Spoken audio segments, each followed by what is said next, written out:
Oi, Beni, bom dia. Seja muito bem-vindo ao Real Time. Bom dia, Paula. Bom dia a todos. Obrigado pelo espaço. De fato, o Bitcoin ele tem sofrido uma pressão de mercado, especialmente em função da realização de lucros de investidores que estão posicionados em Bitcoin há mais tempo. E desde a máxima histórica, em 6 de outubro, em 125 mil dólares, a gente tem acompanhado o movimento de saída de muitos investidores que apostaram bilhões nesse criptoativo, nessa criptomoeda, de tal forma que a disponibilidade desse recurso no mercado faz com que seu preço caia. Então, uma das razões dessa volatilidade é justamente atribuída à realização de lucros, que é um movimento muito normal. Quem investe em criptomoedas sabe que essa oscilação ela é muito comum, especialmente em movimentos de pico de alta. Outra razão que influencia essa queda, Paula, é o aperto financeiro. Quando a gente tem o custo de capital no mundo inteiro influenciando taxa de juros em países desenvolvidos especialmente e a renda fixa remunerando mais em relação a outros tipos de investimentos, os investidores, eles acabam optando por instrumentos um pouco mais seguros, um pouco mais sólidos. E a renda variável, e a cripto faz parte desse universo de renda variável, acaba sofrendo um pouco mais de pressão. Outro ponto também que influencia o custo do Bitcoin ter decrescido é a razão objetiva de investidores de cripto se alavancarem, ou seja, utilizarem o Bitcoin como colateral, como garantia para fazer operações de derivativos. E a pressão de liquidação forçada desse ativo em função de posições desses investidores faz também com que haja uma maior oferta de cripto no mercado, de Bitcoin no mercado, fazendo com que seu preço caia. Outro ponto também muito relevante, Paulo, aqui só para concluir, é a instabilidade regulatória vis-à-vis a outros tipos de ativos. A gente tem acompanhado o movimento, por exemplo, do governo norte-americano com a lei Genius, que visa trazer algum grau de correlação, uma paridade entre stablecoins com o dólar e também com as treasuries norte-americanas. Isso também pressiona o Bitcoin porque ele não é lastreado, então tem esse desafio. E a volatilidade, Paula, só para concluir, é super normal para quem conhece o movimento de altas e baixas do Bitcoin e de outras criptomoedas, sabe que oscilações de 20% a 40%, por mais absurdas que possam parecer, são super normais. O BN, exatamente. Eu ia até te perguntar isso, né? Aproveitando aí na esteira da sua resposta, como interpretar essa saída recorde de capital de criptos? Então, a gente não pode dizer que isso sinaliza uma perda de confiança mesmo, né? Na verdade, é só um movimento tático de redução de risco, depois volta. Exatamente isso, é muito normal.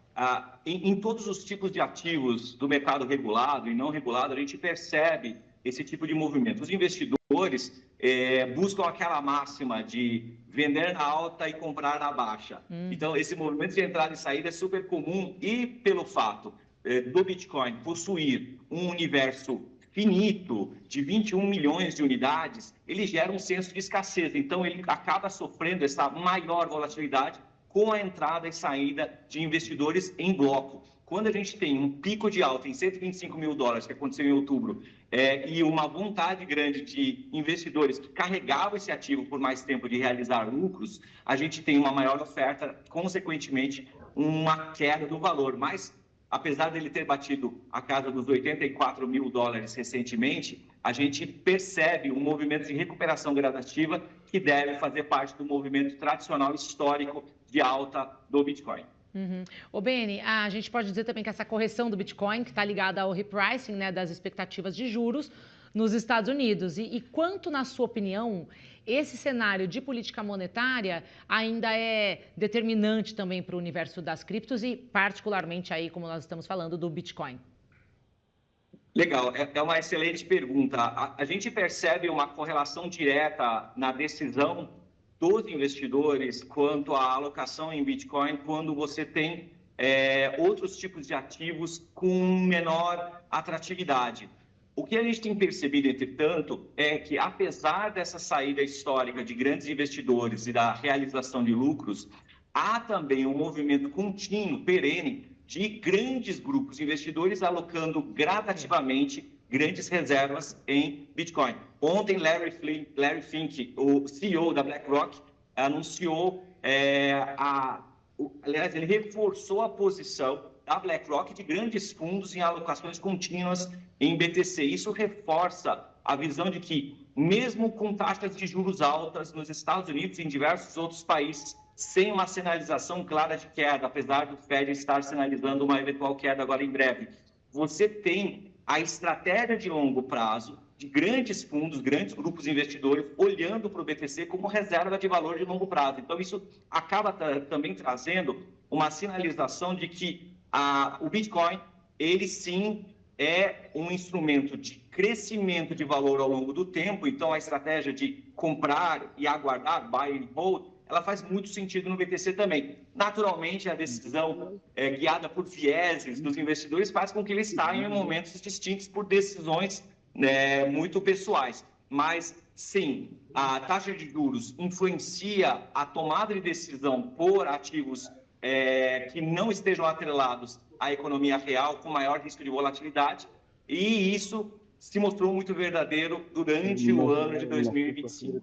O Beni, não sei se você está conseguindo já ver aí na sua tela, a gente acabou de colocar um gráfico de evolução de um ano, né, da criptomoeda, do Bitcoin, e a gente vê ali, como você mesmo disse, o pico, né, o recorde, vemos também agora essa grande queda. Vamos comentar um pouquinho, então, sobre essa evolução e esse gráfico tão destoante, mas que, como você disse, houve realização de lucro, houve fluxo, enfim, tem várias explicações aí para que isso esteja acontecendo. E, claro, os investidores, não só de criptomoedas, como investidores como um todo, estão acostumados já com esse tipo de movimentação. Mas vamos comentar esse gráfico, então. Legal, Paula. Essa é uma visão muito interessante, de um ano, mostrando as altas e baixas e muito relacionadas ao movimento de saída, ao movimento de realização de lucros. Naturalmente, a gente tem outras vertentes que acompanham transversalmente a decisão dos investidores. Mas realização de lucros, eu diria que é uma das principais motivações de saída em Bitcoin. Naturalmente, o investidor sai na alta, recompra na baixa para realizar aquele lucro. Pois bem, se a gente analisar este ano, a gente já percebe um espectro de volatilidade absurdo vis-à-vis a outros tipos de instrumentos de investimento. Mas se a gente olhar ao longo do tempo, Paula, pegar lá 10 anos atrás, a gente vai perceber que esses movimentos de pico fundamentalmente influenciaram queda subsequente. Ou seja, quando há um pico no Bitcoin e outros tipos de criptoativos também, há um movimento natural de realização de lucros e uma queda muito forte. Se a gente observar, salvo engano, em 2016, houve uma queda pós-pico de algo como 80, 70 e tantos % do ativo. Então, um pouco mais do que o normal de 20 a 40, mas isso não deveria assustar os investidores que conhecem o conceito por trás da moeda. Perfeito. É isso, então. Muito obrigada pela excelente análise, Beni Fardi, e também pelas explicações. Ele que é especialista em crédito corporativo, investimentos alternativos e ativos tokenizados.